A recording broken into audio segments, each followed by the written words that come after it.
Today we are taking one of the most famous paintings in the world and giving it a twist. What if Leonardo da Vinci and Vincent van Gogh had a crossover episode? That's right, we are painting the Mona Lisa in the style of Van Gogh. Are you out of your goddamn mind? Basically, the Renaissance meets post-impressionism. Like an art history mashup no one asked for but everyone needs. So let's talk about these two legends. Da Vinci was about precision, subtle details and perfect lighting. Van Gogh, bold brushstrokes, wild energy and swirling colors. Basically, if Mona Lisa is a calm, mysterious novel, Van Gogh's style is an emotional, dramatic poem. One is quite genius, the other is the friend who shows up unannounced with a paintbrush and a vision. Before we start painting, I spent some time studying Van Gogh's works. His brushstrokes, his colors, the way he captured light and movement, and let me tell you, his style is truly unique. If he had Photoshop back then, the smudge tool would have been his best friend. Van Gogh didn't just paint what he saw, he painted what he felt. His brushstrokes are thick, dynamic, almost sculptural. You can see the energy in every line. Honestly, his paintings have more texture than my morning toast. And I thought my jokes were bad. So what happens if we take the Mona Lisa, a painting famous for its smoothness and realism, and give it the Van Gogh treatment? Let's find out. Worst case scenario, she ends up looking like she'd been through a very intense windstorm. First, we sketch Our Lady. She's got that famous smirk, part mysterious, part I know something you don't. But soon she'll be swimming in colors and textures. Hopefully she's ready for her dramatic makeover. Van Gogh's palette was full of intense blues, yellows and oranges. So goodbye realistic skin tones, hello expressive colors. If she starts looking like a psychedelic fever dream, we will know we're on the right track. Van Gogh loved movement in his paintings, so instead of smooth shading, we're going with thick, expressive strokes, almost like the wind is swirling around the Mona Lisa herself. So far so good, at least that was my plan. But the process turned out to be much more difficult than I had expected. First, I realized that I didn't have any paint thinner, annoying.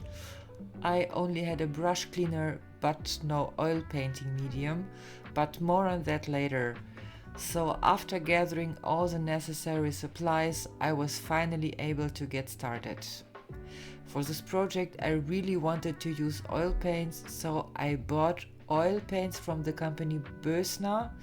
I decided against making swatches because I had no means for comparison. I hadn't painted with oil for a long time, so I didn't have any colors to compare directly. I worked with Winsor and Newton Liquin original and used a brush cleaner from the company Adler.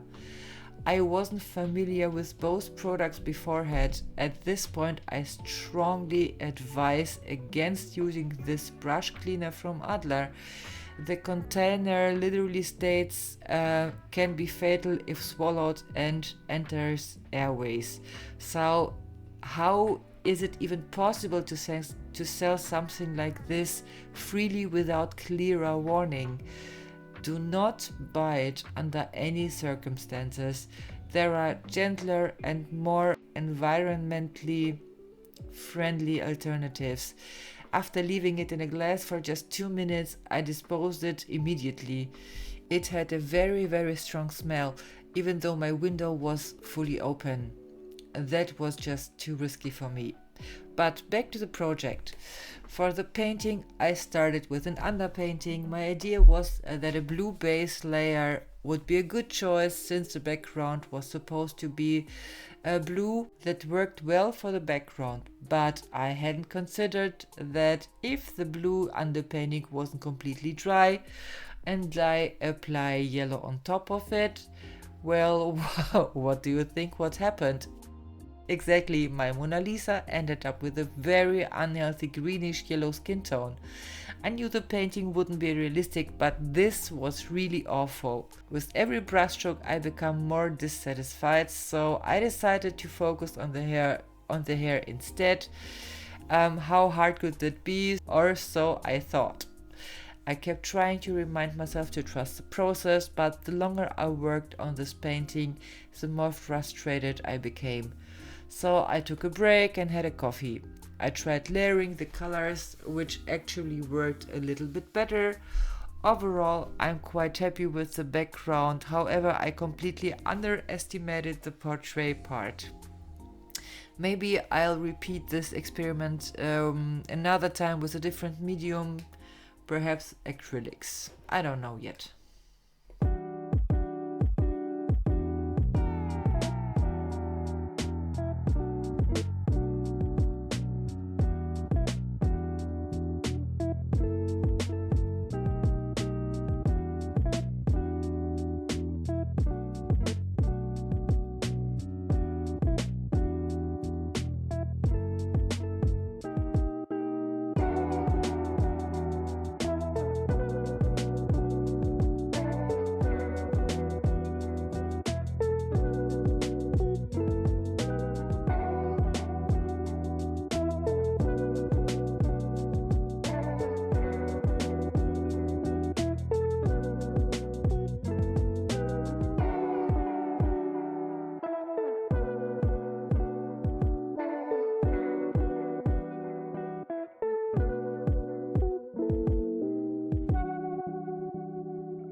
What do you think?